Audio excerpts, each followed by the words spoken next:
Podtacular, the unofficial Halo Universe podcast, presents episode 830, Dropping Books, recorded live on August 11th, 2022.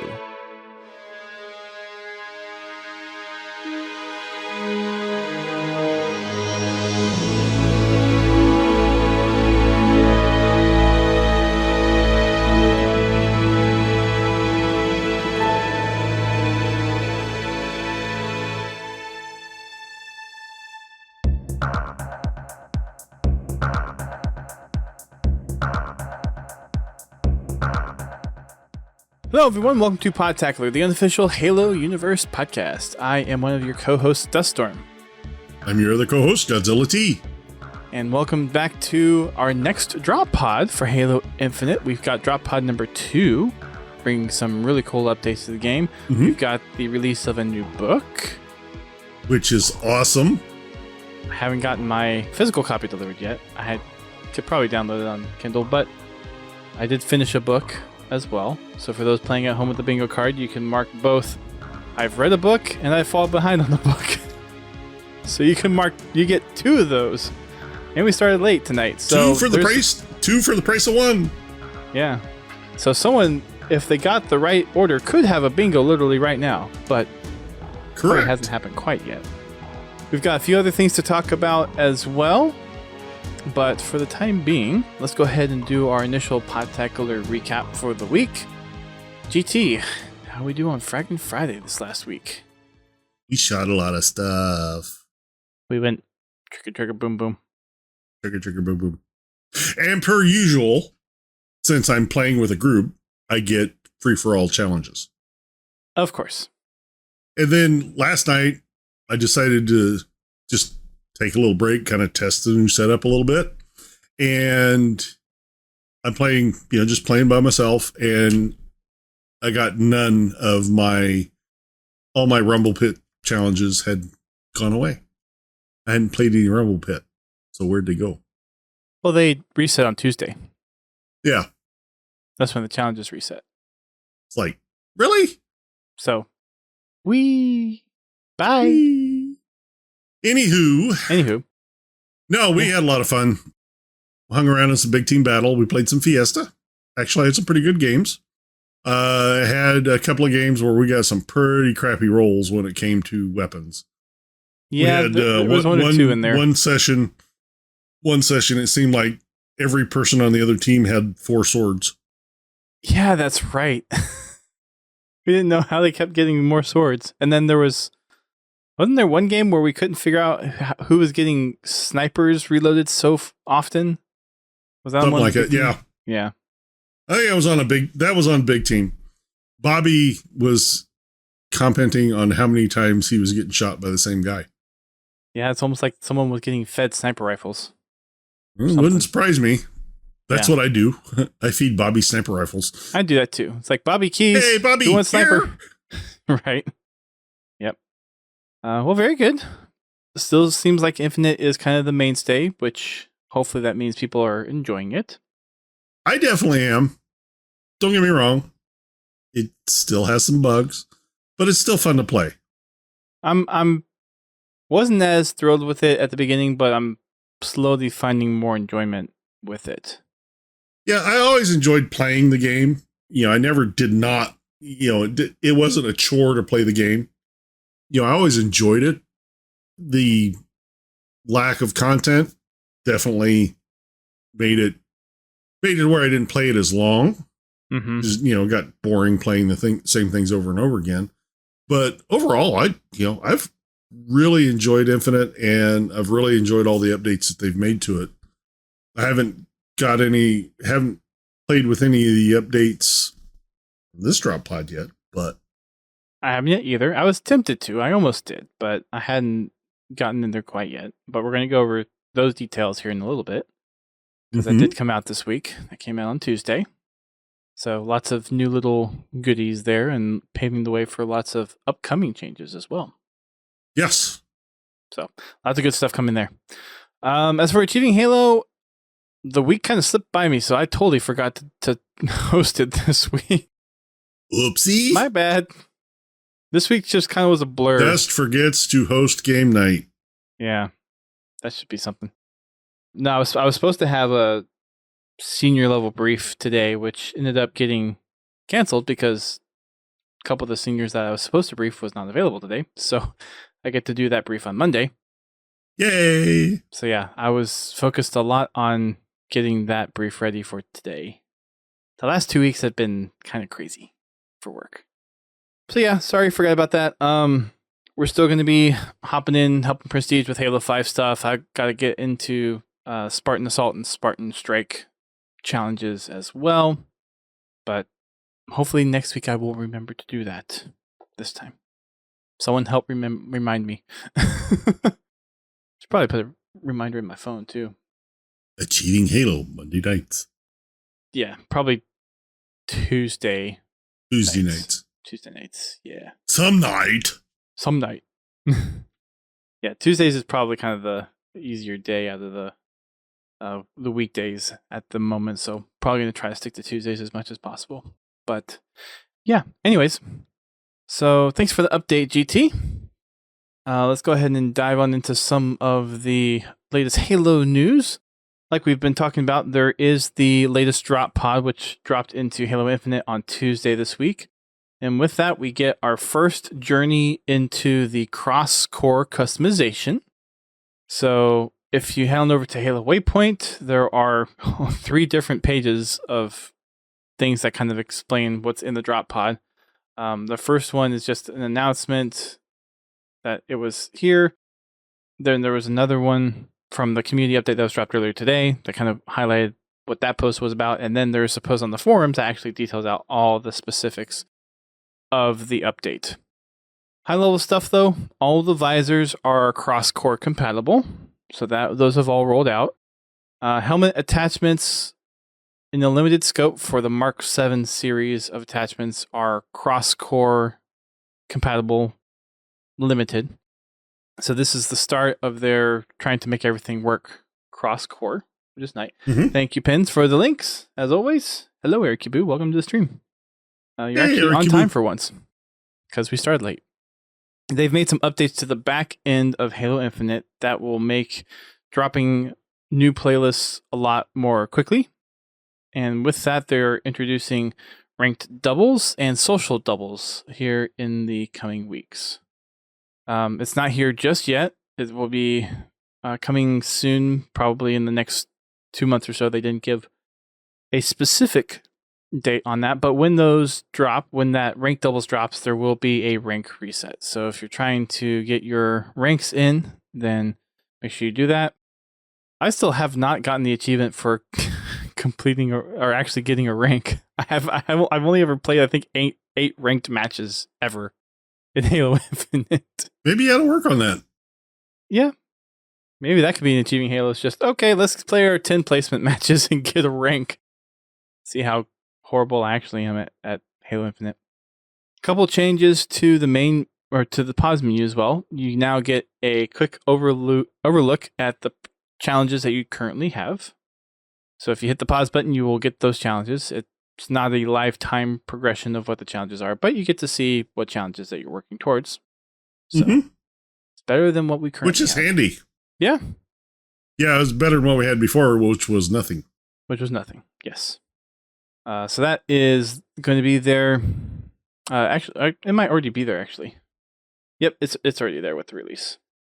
Yeah. So that's a nice little addition. And that's the high-level stuff of all the things coming in with this drop pod. There's obviously quality of life improvements that have come with the update as well. If you want to get into the nitty-gritty stuff, again, there's a post over on the forums and on the Halo support website if you want to get a look at all of those. Weapon balancing, bug fixes, updates to vehicles, all that kind of stuff. So yeah, cool stuff coming the way via drop pods, and I believe this should be paving the way for some good quality of life improvements. Now we just need some content to go with it.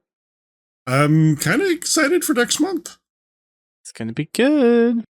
And speaking of content, have you seen more of the Forge things that are still kind of making their ways around the community. Oh, there's all kinds of Forge leaks out there. It's incredible. What I've seen so far is, oh my freaking god! Yep. They got some maps out there that I know I've probably said this before, but they rival dev maps. Mm-hmm. I think we're. I mean, just the ambience, the detail, and I've heard people talking about the budgets, and some of these maps which are beautiful, are taking up like 30% of the budget. Yep. Where like in Halo 5, yeah, you'd be through half the map and be out of budget.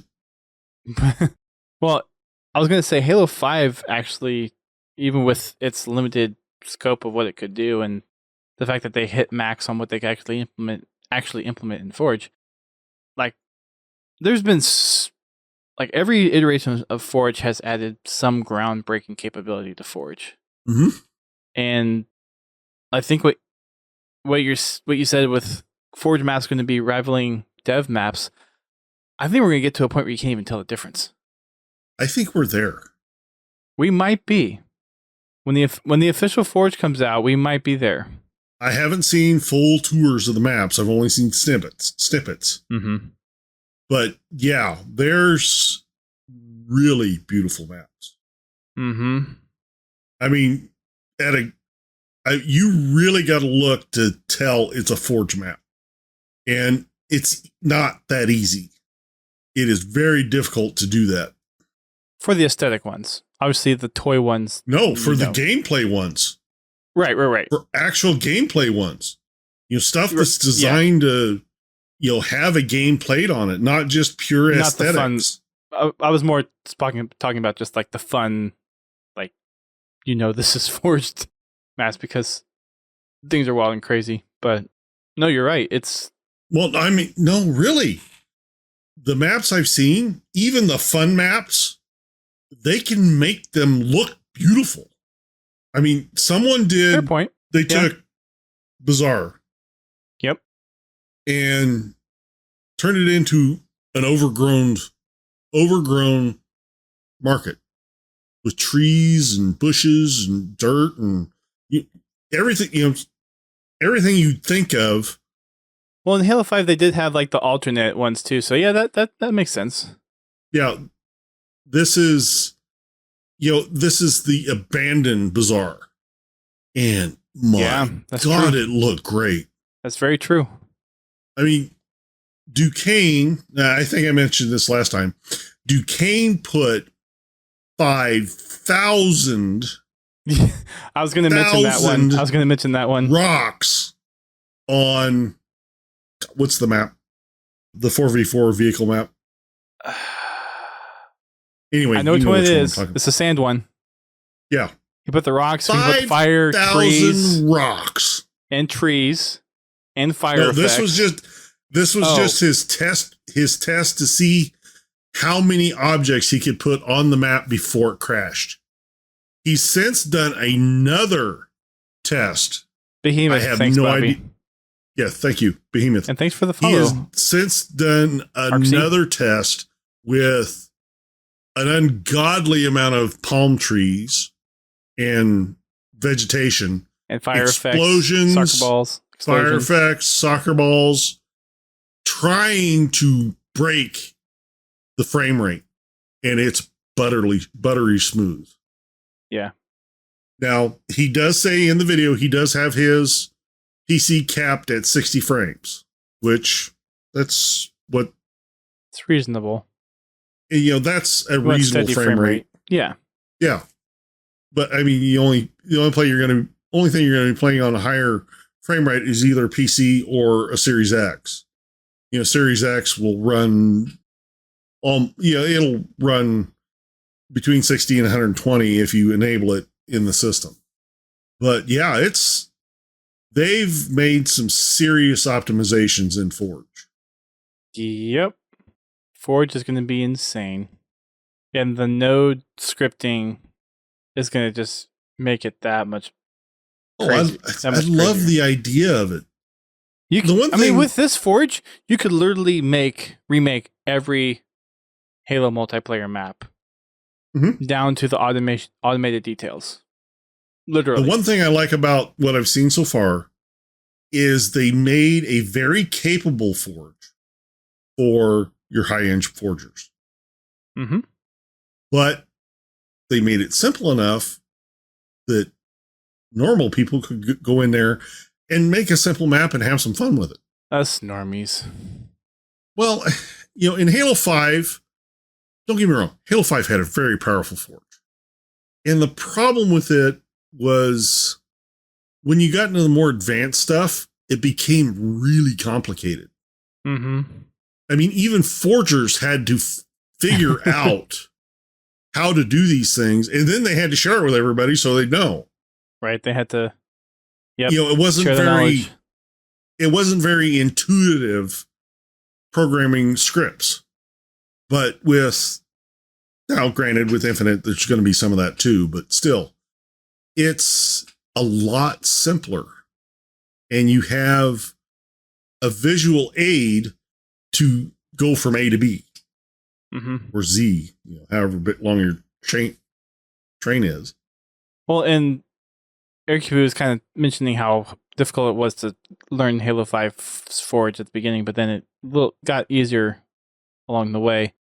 Yeah. From my little experience that I've had with the Forge, it's kind of almost to marry up a little bit more between what Halo 5's controls were and what Halo 4's kind of traditional controls were. There's a little bit more of a marry up between the two, but there's still a lot more of that advanced control that we got in Halo 5. The thing I like is, remember the menu from Halo Wars? The radial menu? Uh-huh. That's how you access some of the scripting. Mm-hmm. That's true. And other features. Yeah. So you have that radial menu. You push a button. I don't know what it is, start or whatever it is. And it brings up a radio menu so you can go into these sub-menus like the script brains. Mm-hmm. So yeah, I think it might be like radial for controller, but then on PC it's still the traditional. Yeah, I'm talking about menus. Controller. Yeah, on controller or no, on PC, mouse and keyboard. It also has hotkeys to quickly access stuff. Mm-hmm. Like I think to get to the script menu, you push in or something like that, and it brings it up. Yeah. So there's shortcut keys to access some of the more. Well, there's probably shortcut keys to access everything in Forge. There's only so many shortcuts that you can have for what's in there, but in the menus, like, you press a key to bring up your vehicle menu, you press your key to bring up your scenery menu, your foliage menu, stuff like that. Right. And who knows, maybe it even has programmable hotkeys so you can custom program. It's the same way you customize your hotkeys for your other controls. You can do the same thing for Forge. It's the same thing. I don't think that's a secret that I can't say. It's pretty. Yeah. It was in leak build, so yeah. It's really, Dust? It's the same.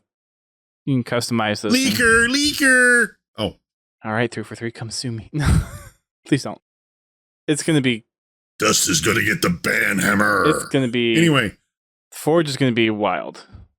Yeah, I'm really looking forward to actually getting my hands on it and just farting around with it. I still probably won't build anything because I'm not very good at that type of construction. You want me to build you an engine? I can do that. You want me to build you a Forge map? I'm screwed. Anyway. But yeah. Which I believe Forge is supposed to be coming... September? That's when the official flight is supposed to start. Gotcha. I don't know when in September, but they did say September. And there's some... and supposedly there's a bunch of Forge maps ready to release as soon as Forge goes live. I can neither confirm nor deny that statement. Well, we all know that 343 has already got forgers flighting or, alpha testing the Forge. Why wouldn't they? This is true. So there's maps being built. This is true. I mean, Show me a forger that won't build a map if you give them Forge. Right. I mean, right. It'd be interesting to see what 343's plans are with those maps. How many of them get integrated into the playlists? How many of them are specifically built for the playlists? Stuff like that. So I'm really looking forward to that. I think that'll help kind of refresh the playlists. Yeah. Give you, new things to play, new maps to play. The other thing is 343 needs to be building their own maps. For 3, let's not do the Halo 5 big team again. No comment. Build your own maps. No comment. And yes, Duquesne's already started building racetrack spins. You are correct. I believe he actually built one on stream. Yes, he built one on stream and then it crashed and he lost it. Womp womp. Womp womp womp. Anyways, other things from the August update. Most of it we've already talked about, but we do have week 4 of Fracture Entrenched coming next week. So August 16th is the drop date for the next week of Entrenched. We've also got, for those that participated in the network co-op flight for campaign, you would have received a emblem as a thank you for participating in that. We've also got a new visor for the capstone challenge this week. And I hadn't seen these, but there were apparently some regional and partnered bundles for HCS skins and nameplates for Halo Infinite. Nice. Mm-hmm. For those that haven't gotten your hands on the book yet or are waiting to get the book, Halo did release the 3rd preview of the Rubicon Protocol, if you want to go listen to it before you actually get your hands on the book. Mm-hmm. The Halo Cookbook comes out officially on August 16th. I might end up actually picking that up. I mean, I just want to know where I can get MOA meat. Hidden Experience actually made a MOA burger. Where do you get the MOA from? It wasn't actually MOA burger. I forgot what meat he used for it, but yeah. Ostrich? It may have been ostrich. I that for some reason that rings a bell. That's the closest thing I can think of to a MOA. Yeah, I mean that's or an emu. I mean you're right on the money there, pretty much. We need to start breeding MOAs. Yeah. So everybody can have a MOA burger. MOA burger. Anywho. And I believe that is pretty much it. There's a little art piece that Haruspis also includes by Benjamin Carey maybe? Mm-hmm. From the Halo Mythos book or anthology or whatever you call that collection of stories. So that's the update for this week. Not a lot else is going on. Pretty much just the drop pod. We had the NA Super that happened this last weekend as well from an HCS perspective. But there's not really any other official Halo news. We got the book that dropped. We've got the new Fracture event coming around. We got the drop pod that came in for Halo Infinite. That's pretty much all the Halo news that we got. Which means it's time for another bingo card filler. We haven't actually touched this topic in over a year. Can you guess what it is? I don't know. What could it be? Let's look at some mods. Let's get some updates on some mods. We haven't looked at these in a while. Hidden Xperia actually posted a video a few weeks ago of some mods. Some that I wasn't aware of, actually, that are going to make this list. But for those that have, talking about fan mods or games, you can tick that one off on your bingo card. And yes, I intentionally looked through updates today just so that bingo slot could be filled. Somebody's stacking the deck. I am trying to get someone to get a bingo card tonight. I am trying my darndest. I'm Well, so far you haven't helped me at all. I mean, I'm still sitting on the free space. I mean, I could have faked technical difficulties or something else, but I didn't want to make it that easy. Ha ha, very funny. Sorry, man, my camera just blinked out. Sure. Your camera blinked out. OBX Salt Live, thank you. Oh, we got gift stuff from. Oh, really, Pins? Really? Oh, how many? How many did he gift? Hang on. Sorry, derail. Okay, there's your 5 gifted 5? stuff from Pins. For those who have... Oh, I may actually have that one. I actually have it gift more than 5 subs. I ain't got that so one I either. technically don't have it because he's only gifted 5. He hasn't gifted more than 5 yet. But yeah, OBX Salt Life, ZYZ WoW, Doobie. I haven't seen that one. Origami Shmui and Fuchs. You got one to Fuchs. 2 of those names I don't recognize as normal viewers of the podcast. But thank you, Pins. One more away for me filling another square. Damn it. Nope. Ain't got nothing. Still nothing, huh? You want to get your dog or cat to come in here and we can get the interruption by a pet? Comfel says he's 2 away. Unfortunately, I have no idea where they are. I am... Neither one of them is my in here. My closest row is 2 away. I've got Pet Interrupts podcast and significant Halo news comes out after the start of the podcast. Well, we know that ain't going to happen. Nope, not with the drop pod that dropped. Unless some weird breaking news comes up, that ain't going to happen.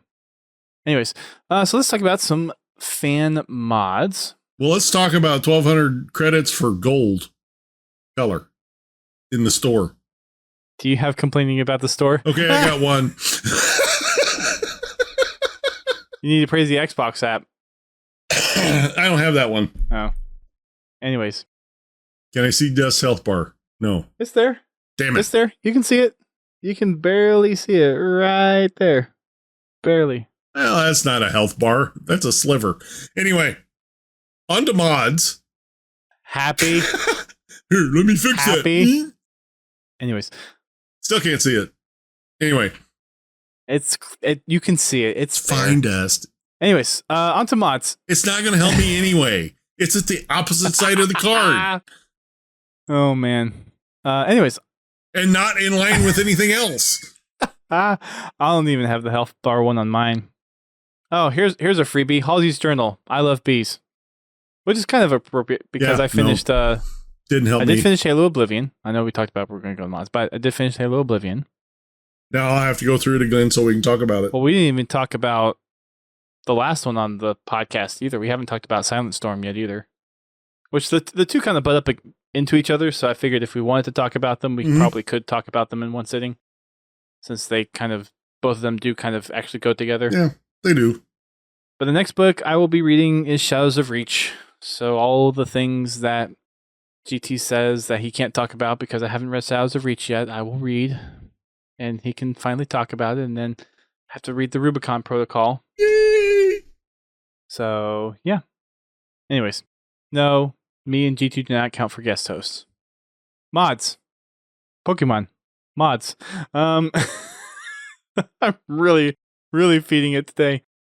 So, there's a couple of new mods out there that I wasn't particularly aware of that from the team behind, what was it, Sins of the Prophets. They actually announced Sins of the Prophets 2 a while ago, like August of last year, which shows you how long we actually haven't talked about fan mods in a while. But yeah, so they are taking Sins of a Solar Empire remastered and kind of wrapping up what they worked on the original Sins of a Solar Empire and bringing in whole fresh new assets. With the transition, they also released the volume 1 of their original soundtrack for the game. They also threw out a teaser at the end of last year of the Ark, their work on the Ark, to bring that into their mod. And then there's also been a lot of development on Far Isle, which is another project under the Choke Point Games banner. They've introduced a couple new vehicles and a new sniper rifle into that mod. So more just kind of keep adding things into the game. Ericubu, I am level 42 as well. To answer your question. No updates to Operation Trebuchet because I think that team is pretty much working on Far Isle now. So I think Operation Trebuchet is how it is. And Far Isle is, I think, what they're pretty much working on now as far as the military sim Halo S style goes. No updates on Project Cartographer. We do have an update for Halo 3 Sunrise, though. The person behind that is still pumping out updates to that. The latest playlist update for July introduces the Mythic Brawl Mapitan Sack. So I think it's Action Sack, but just a whole slew of different maps. Team Objective. Mm-hmm. And I guess there's a kind of back-end stuff. He says all maps have been added to the light switches rotation. I'm guessing there's a playlist in there or something maybe called that. Haven't gone in and looked. All playlists now require all DLC. So kind of avoids the, you don't have this DLC issue. And guests and large parties can now participate in ranked playlists. So lots of more playlist type stuff updates, but he still has different development tweets coming in every once in a while to try to restore original functionality to the matchmaking experience. It'll be I really would like to get involved in that. As long as you have a Xbox where you can pull the hard drive and get a little SATA connector to your PC, it's actually pretty easy to load the mod on there. Yeah. It's really not that hard. For the Halo mole, I actually had to create a custom profile and mod that profile so I had all the armor unlocked so I could go in and head bob with the specific armor permutations for all our contestants. Yeah. So, yep. So you couldn't get them to head bob right? Well, it was kind of an afterthought. Like, we went through the challenges. We lost all of our audio for the first 2 challenges, which is why that first episode is so different from the others. But when we did our interviews with them, we did them over Skype. Yeah. And when it takes 7 to 8 years to actually finish the project, you're not going to have people load up Halo 4 on 360 that they probably don't have anymore to go and head bob their lines and try to match it up exactly. Yeah. Yeah. That's not going to happen. We've also got a project I haven't heard of before from the SPV3 team. It's called Halo SOI Campaign Adventure. This is another dev's attempt to make kind of a custom CE experience that revamps the existing campaign, but updating textures, updating scripting, adding to the levels. But this one does not require open source, which for those who don't know, open source is basically a set of capabilities that adds on to the functions of Custom Edition on PC. Basically allows mod developers to do extra things that the engine doesn't natively support, so it provides extra hooks, but getting open source configured and working properly can sometimes be cumbersome. So what this person has done is kind of take a lot of the inspiration from SPV3 and remake a campaign that doesn't require all that stuff and just modding within the tool set for Custom Edition. Over on the ModDB page for SPV3 as well, there's been a couple of posts about how the mod tools for MCC have actually enabled them to do additional modding for Custom Edition as well, because the tools, for those that don't know, Halo CE on MCC was a port of the port that Halo went to PC and then went into MCC. So it is really Halo PC edition or Custom Edition, more or less. Mm-hmm. So it's made them porting mods over from Custom Edition into MCC a lot easier, and being able to unlock some features in Custom Edition as well that they didn't have access to before either. So it's kind of a mutual benefit for 343 having released these mod tools to the community.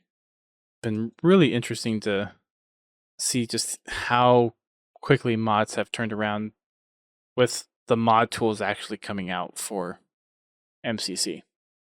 There's also a planned SPV 3.3.1 release coming in the future as well. Most of the storyline content and map stuff is pretty much there. It's mostly, I believe, just patch related type things for that experience. And then a few of the mods from Hidden Xperia's video that I thought were pretty interesting and ones I hadn't heard of before. There's one by Cashiera, who took the Halo CE campaign and completely not just campaign, but multiplayer. Basically, just trying to recreate the entire Halo CE experience in the Halo 3 engine. And it looks marvelous. It's a massive, massive undertaking. And it looks really good, too.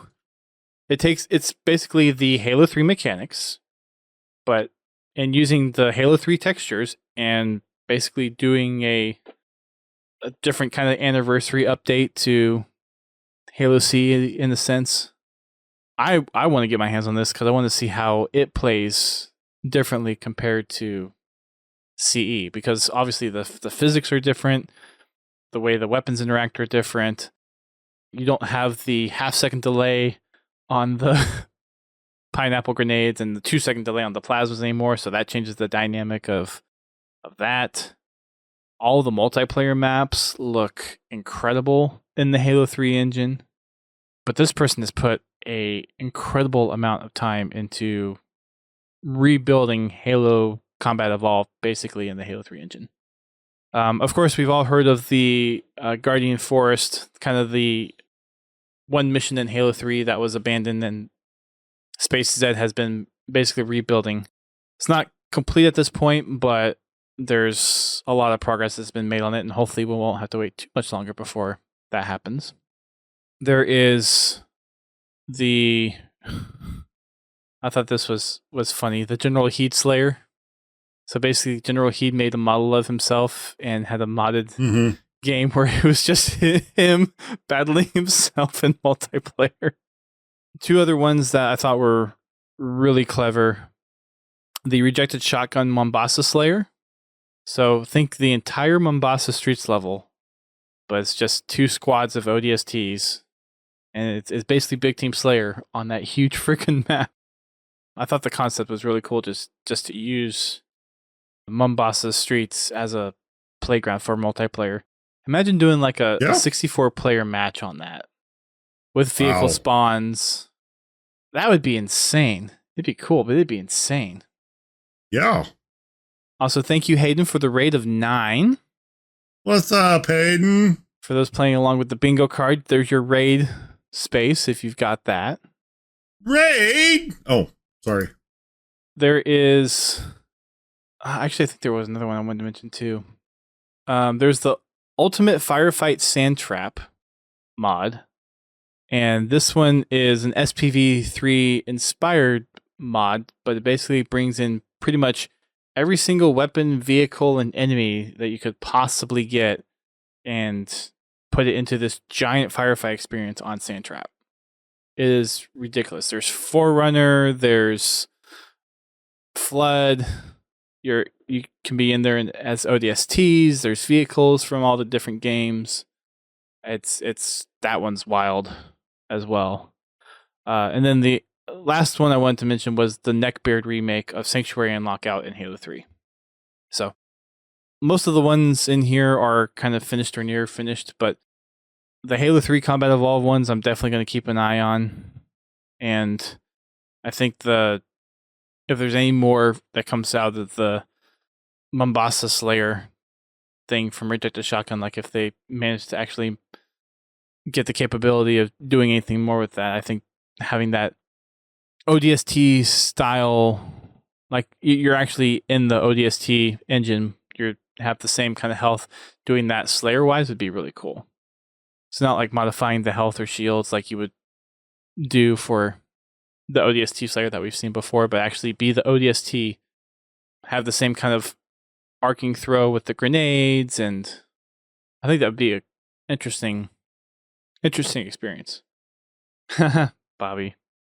So that's actually all the mods from really what I'm tracking. Most of the other ones that we've talked about before either don't have updates or nothing significant has really happened to them to really talk about them at this point. And yeah, that's pretty much it. Unless you want to talk about Halo Infinite campaign and talk about the North Island, because that's our next bit. The North Island? Yeah, the big top island. Sure, why not? Okay. So obviously after you complete the tower mission, you get access to the second largest island up there with, I think, 4 different fobs, and you've also got the drill site, which is where you supposed to go to get your to get to the conservatory and start your actual next underground mission. But this is where I think the exploration of Zeta Halo really started to kick in for me. Like you kind of got that almost tutorial sense on the southernmost bit of the island, but then once you actually got to this bigger expanse, that's when it really opened up to true exploration of kind of going wherever you want to go. What was the first thing you did when you got here? Because I know for me, I was trying to get all the unlockables, obviously because it was before the game actually came out. So honestly, my first playthrough was campaign. I just went through the campaign. If I ran across a fob, I went in and captured it. But I went through the campaign because I wanted that story first, and then I went back through and captured all the fobs and did all the other stuff. So did you do any of the things along the way? Like there was, like kind of on the way, there was the Forge of Tish that you could have gone by, or like one of the other kind of rescued Marine squads. Like if that was there, did you do those, or did you basically just book it straight to the dig site? Pretty much beeline. Okay. My first playthrough, I didn't really explore the world that much because I was focused in on the campaign. I wanted that story. I wanted more. Because, up to this point, the campaign had already got me hooked on the story. So I wanted the story more. Anyway, that was my focus. But, later on, I did go through and do all the side missions, and I'm still going through finding all the data pads. I haven't worked on that for a while, but I still need to go through. And I think I got like 6 or 7 more data pads to find. So, yeah, I just went straight to excavation site, if I remember right. Okay. Yeah, I did. I was that person, and I do this in most open world games that I play. I will dance around the main mission, try to get all the side missions as possible completed, and then go to the main mission. Yeah, I want the story too badly. Yeah, I kind of I get easily. I'm like, I get the completionist mindset of I need to go get all these other things so I can get all this done, and then I can main story. It's like, okay, and then the next thing's opened up, so I don't like miss any of the. And I was also trying to get like all the different data pads and story bits as well, and Spartan Core. So I was trying to get all those. But as far as even when just not doing that and just playing a game normally, I tend to go around and do all the side quests first. So, well, I can understand that, and I mean that's respectable. Don't get me wrong. It's a way to do it. Different for different people. So, well, we were looking for different things. I play campaign for the story, and then I go find the collectibles later. Sure. I was like that with Halo 3. I knew the terminal was there, and I'd actually run across a couple of them, but I was more interested in just finishing the story and then moving on to getting all the little pieces. Yeah. It makes sense.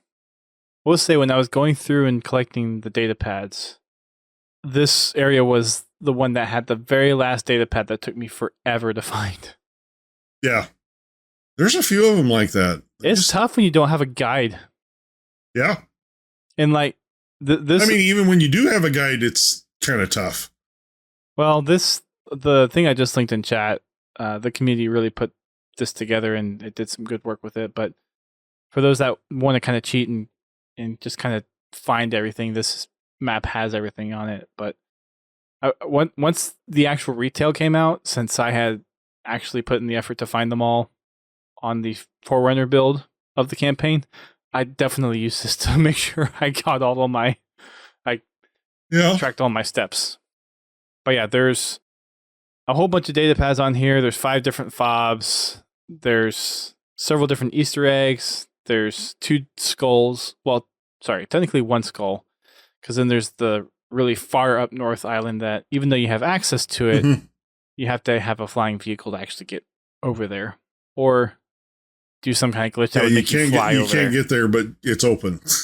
Yeah. I mean, you could, I guess, before do the fusion coil glitch, and I think there's still a way to glitch it. I mean, there's the co-op glitch now where you have 2 people grapple jack each other, and the main host goes flying. So you could do that, I guess, if you wanted to get over there. But technically accessible, but it's really meant to be accessible towards the end when you have a flying vehicle to get over there. Mm-hmm. What would you say your favorite banished facility was in this area to fight? Because we had the Horn of Abolition, which was basically the Grunt Propaganda Tower 1. Mm-hmm. There was the Armory of Reckoning, which is where you go and destroy the ammo printing stations, and then you lift up into that room that had literally every single weapon available. There was the Forge of Tish, which was basically just a giant, I think kind of almost like, it wasn't necessarily a vehicle foundry, but almost like just a general factory of sorts. And then there was the Redoubt of Sundering, which was basically a massive prison camp. I honestly can't really narrow it down to just one. Well, I thought the Grunt one was funny. Well, I mean, they each have their own thing. I mean, true. They were all fun to do. So I really can't just narrow it down to one. I mean, they all have different, just different aspects about them, attributes that I liked. I just didn't know if you had one that stuck out in particular. Not really. Okay. I think the Horn of Abolition was definitely kind of the fun one of all the different banished facilities, just with the crazy grunt talking. Mm-hmm. And then I think actually in here was probably one of them, either the Forge of Tish or Riven Gate. I think those were probably my 2 toughest banished facilities. The Riven Gate is on the southeast island. Mm-hmm. But yeah, because that was just a big wide open space. There were lots of enemies just there already and more dropping in. But then the dig site, I was actually kind of impressed from a functional perspective of how they laid things out, how well that was executed. Because you first go up, it's kind of nothing there, so it's kind of almost set like a trap in a way. And then you go up to shut off the laser, and then you get, was it Bassus? Who was the brute that you fought? I think it was Bassus. Yeah, Bassus. Yeah. When you go to kill the laser, and then Bassus is just right there in your face. Yeah, I'll say this again. They did a really, and I mean a really good job with these bosses, making you feel intimidated by them. I mean, even in any previous game, the bosses, okay, it's the boss. Right. But, I mean, this game is the first time I've ever looked at the boss and said, I mean, even Tartarus in Halo 2, he was threatening because A, he had the overshield, and 2, he had the big hammer. Yeah. But in Infinite, the scale, I mean, this brute looked big. Mm-hmm. Tartarus kind of looked big. But this brute was massive. They whatever they did for Infinite and to really draw that scale out, they made all of the brutes that you fight intimidating. Well, I mean, even the regular brutes are okay, they're brutes. But whenever you got into a fight with a boss, you felt the power that they had. Mm-hmm. I mean, they're just Yeah. You know, it's really hard to explain. It invokes a feeling that I just never had in any other Halo game.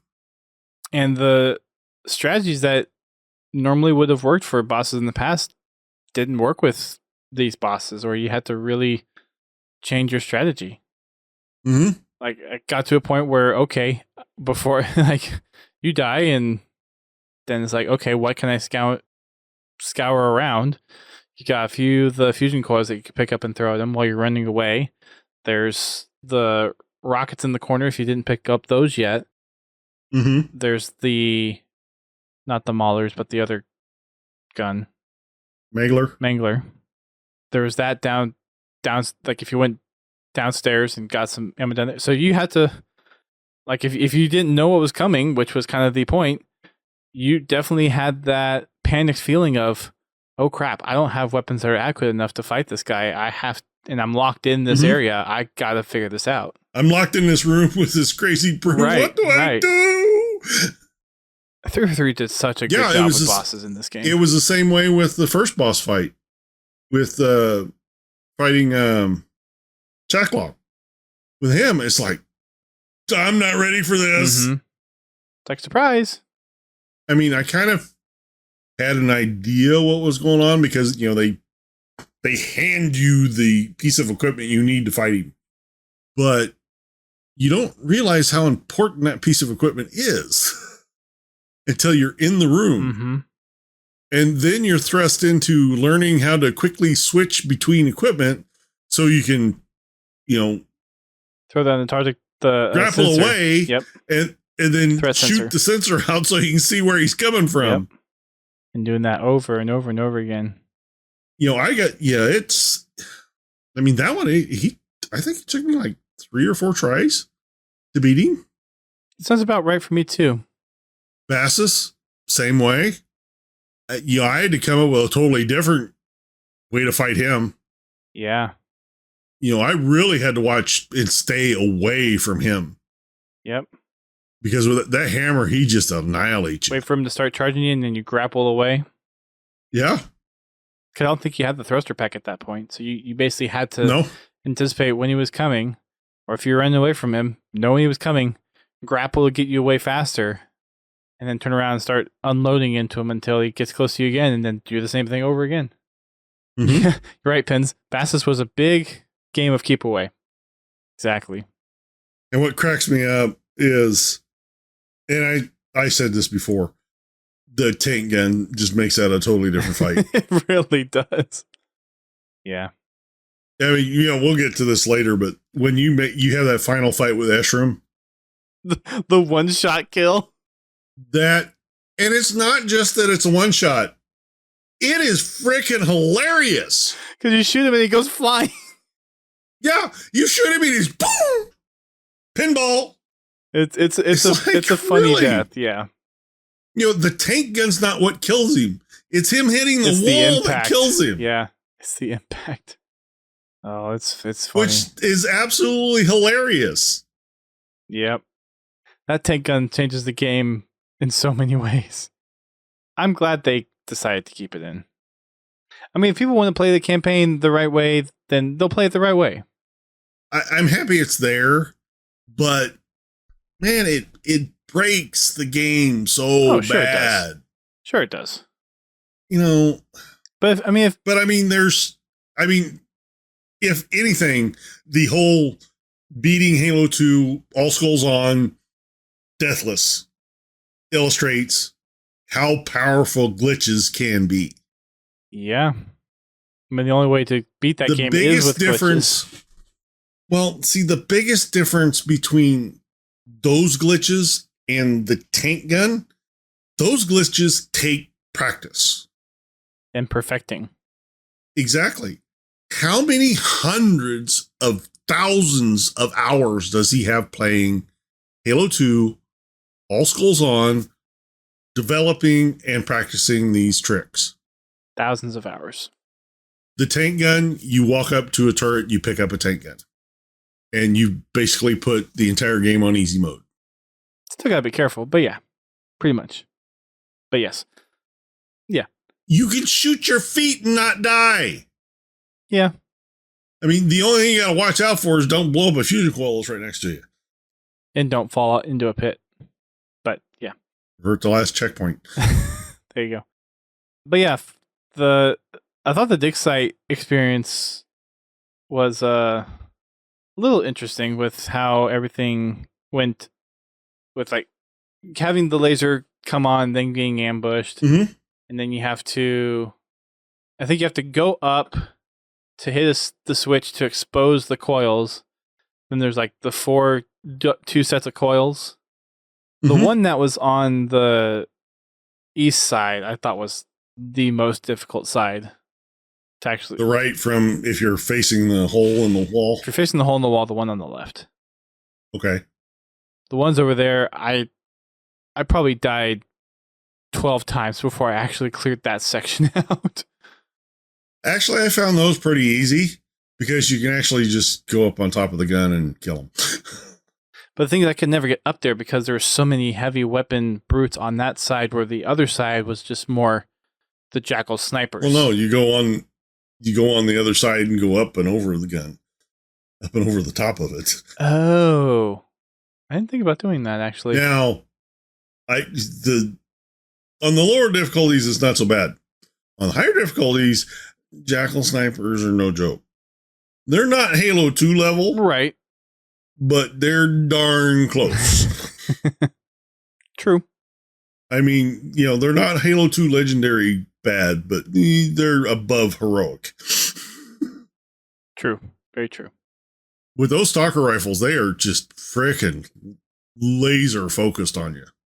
You can't hide from them. They are aware of where you are if you're within sight of that rifle. Mm-hmm. You basically just have to know where they're shooting from and get the beat on them before. And if you've got a BR, you get decent range with the BR. You can take them out pretty easily. Mm-hmm. You just have to kind of peek your head out, get it before they kind of tag onto you, because it usually will take about half a second. So if you can get that shot off, then you're okay. If you're lucky. I tell you what, when I was playing it on Lasso, when I was going up Chaklock's tower, that area where, there's, 5 of them? Yep. All on the outside. Poke my head out, die. Poke my head out, die. Poke my head out, die. It's like, really? Can you at least let me see you first before you kill me? You have to know where they are. I'm looking right at them. They're looking at you first. And I'm dead. I'm dead before the reticle gets to them. And I'm even pre-aiming. Didn't think it was I'm all zoomed in. I got the little reticle lined up and I'm dead. They shoot me in my toe and I die. It's like, really? But anyway, back to excavation site. It was, I have to admit, that was a fun fight. It was. I liked the enemy density. It wasn't overwhelming, but it wasn't exactly a cakewalk either, even on the lower difficulties. I thought the left side was a little bit. Like I said, it wasn't an exact cakewalk. There's been some levels in past Halos that you're like, yeah, I might kill somebody. That one makes you fight the enemies. Or at least most of them. And I like the way they do that. Yes, there are enemies you can skip, but you have to kill a lot more than you can skip. Mm-hmm. Where, like there's some Halo levels where you don't have to kill anything. Yeah, good luck doing a no-shot run on this game. I'm not saying it can't be done, but you'll have to be a lot more strategic. Yes, thank you. Mouth broken. Blah, blah, blah. To do it. I don't even think it... Of course, technically throwing fusion coils is not shooting a weapon. This is true. I don't see how fusion coils work really good on those silos. Well, I'm thinking at the very end, when you're fighting Escharum and when you're fighting the Endless chick. The Harbinger? The Harbinger. Thank you. Well, actually, the Harbinger is not that bad. Well, the enemy trick is... Well, the trick with her is you got to get her pinned, kind of pushed up against one of the columns when she teleports. Because if you're meleeing her, it disables her teleport. Until her shield, the health gate trips and she teleports back. She'll teleport back into the middle to go back in her shield. And then you're dealing with the enemies. And there's actually, I know there's 2 swords in the room in crates. And I'm sure you can aggro some of the elites to pull their swords out too. Now, the chieftain going to be interesting. He's got a hammer. He's aggressive. He's so aggressive. Oh, he's fast. He's ridiculous. Like, he makes all the other brutes, except for Eshram, look like chump change. Maybe except for Bassus. Bassus was pretty gnarly. But, all the brutes in the game are actually relatively quick. Considering your pre-notion that, they're big and lumbering. Yeah, they're not big and lumbering. They're big and agile. That's, it's kind of like how people think of bears. People think bears are slow and lumbering. They're not. And they might look slow when they're walking slow, but they can run. Yeah, when they get ready to expend energy, yeah, you don't want to be there. You better put something solid between you and the bear. Like a building. Right. Preferably concrete. Anyway. So the only other thing really on this island, before we get to the conservatory and the spire missions, is there is the fog skull on this part of the island. Mm-hmm. There's also the catch skull that's on the disconnected north part. So there's that one up there. Although fighting those 2 hunters that are next to that skull was kind of fun. So when I first got the skull, I didn't even realize there were hunters there because I just flew in with the Banshee, grabbed the skull, and got out. I didn't even realize the hunters were there because they were actually on the other side of the little kind of lake area right there. Mm-hmm. So I didn't even realize there were hunters there. Yeah, when I got up there, they were there.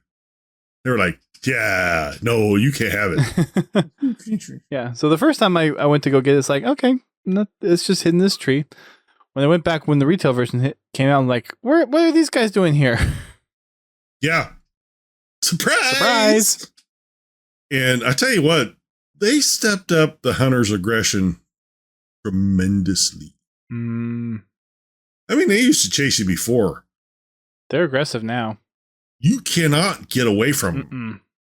Especially if you, like, whenever you do the target hunters, those hunters are a pain. I learned very quickly, you need to damage them evenly. That way, when you kill one, you can kill the other one right away. Yeah, or else the one individual will kind of aggro a little bit. No, it's not a little bit. It's a lot. Maybe a lot. I believe that's the most of it, though, for this island. So the next thing that we'll talk about when we wrap around to this again is the conservatory. Maybe, we might combine conservatory and spire in there. But we get to meet the Harbinger for the first time. And we get our butt kicked. And then after... Spoiler! Oh. And then after that, we got the little mini island. We got the Smile Island right in the middle. So that's going to wrap it up for the podcast tonight. I didn't see anyone talking about getting a bingo card. So I'm guessing it actually... Did anybody get a bingo? I'm guessing it didn't happen for those that are here in the live stream. But for those listening to the download, you can catch the podcast on Twitch every Thursday night at 8:30. So if you want to come and try to fill out the bingo card, I haven't quite decided yet what I'm going to do if the bingo card ever gets filled out by anybody. I have a couple ideas, but... Maybe you'll win an Xbox. No. We still got that infinite Xbox. My goal is now is maybe when co-op comes out, maybe give it away then. Probably would be a good time. Or maybe when co-op and Forge is out, so it's like, now with the complete Halo Infinite experience, you can play. What was the last update on co-op as far as when they were talking about late in the season? I want to say it was November. Yeah. I think that's when it was. I was thinking it was late in the season. Yeah, I want to say November. I'm not 100% on that, but that's what's coming to mind. Of course, things can change, so. Yeah, it's November timeframe. With a whole bunch of other goodies that I can't talk about either. Shh. All right, so that's going to be it for the podcast tonight. Oh, thank you, Pens. That actually reminds me of two things, and that was one of them. Installation 00 has been posting some really impressive progress on his Project Mjolnir. He just released this week his working HUD using a Connect 2, I believe. It's a long video. It's like 40 minutes long or so, but it is a very interesting watch to see what he's done with the helmet. If you're interested in it, highly recommend going and checking it out. And then the other thing, which we meant to talk about this last week, but we forgot to, but Halo Canon, or Toa Freak, has gone on an indefinite hiatus of making Halo content on YouTube. Obviously, creating content for Halo, especially on YouTube, is a daunting task in and of itself. And unless you've got a massive following, it's hard to make a living off of it. So I think he's just kind of making life decisions that he needs to make in order to, live, not on a scrunchy YouTube budget, probably. Well, I recommend that anybody that's interested go watch his video, because there are multiple reasons why he's decided to take a hiatus from YouTube. And one of the biggest reasons is that he was losing enjoyment over it. Burnout. Whenever you start doing YouTube and, it's just for fun, okay, it's fun to do. You don't have to keep any kind of schedule. You just upload whenever you want, or you can talk about whatever you want. But then you start to make it your job. Well, now you actually have to devote resources into coming up with video ideas, researching the information. Anybody that's watched any one of his videos, you can see how much digging he has to do to complete one of these videos. Mm-hmm. He lived in the Halo wiki. That's where he was all the time, researching all this stuff, to make sure he keeps his facts straight, which is fine. Writing out scripts, it's not a 9-to-5 job. It is a 16-hour a day, 12-hour a day, every day of the week. No weekends. You do it every day. Yep. And, he's not the only one I've seen do this or seen talk about this either.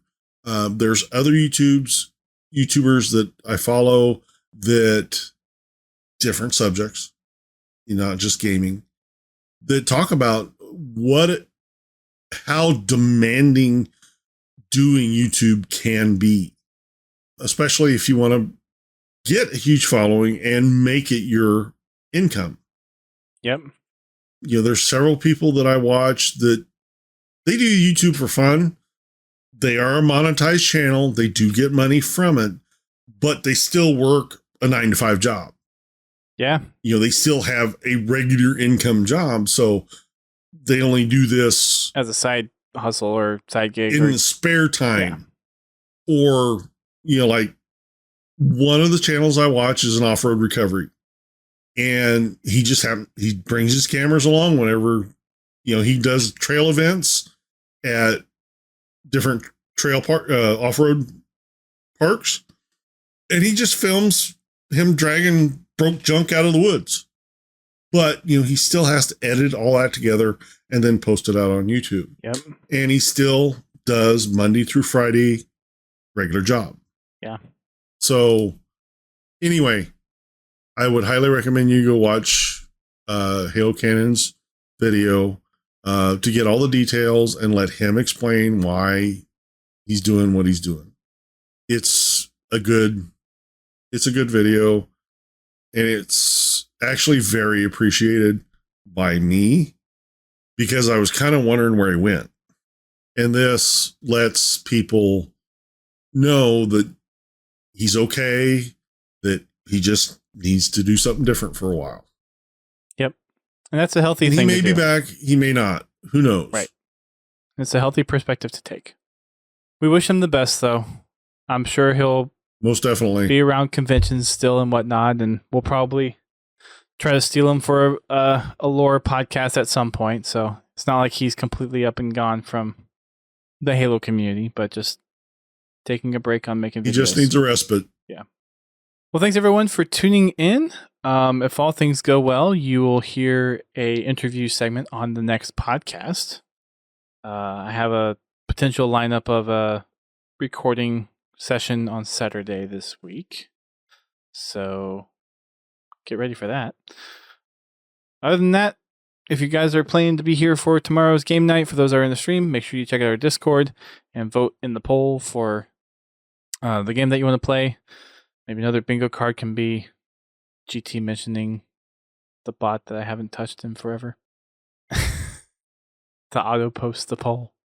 Anyways, that's going to be it for us tonight. Thank you, ladies and gentlemen, for watching and or listening. We will catch you all on the next one. And until then, keep on firing them trucks. Thank you for listening to Podtacular, the unofficial Halo Universe podcast. You can find our podcast on your favorite podcasting service and listen to us live every Thursday night at 8:30 p.m. Eastern Time on Twitch. Check out our website, podtacular.com, and join the community on Discord at podtacular.com/discord. If you want to play Halo with us, come join us for Fraggin' Fridays at 8:30 p.m. Eastern Time and Achieving Halo on Mondays at 9:30 p.m. Eastern Time. You can find us on Twitter, Facebook, Instagram, and YouTube. Become a supporter of the show by sharing the show with your friends and family, or help keep the lights on by subscribing to us on Twitch, donating via PayPal, or becoming a patron alongside Confal, Pens Halo, and Prestige Ace. Until next time, keep on fragging trucks.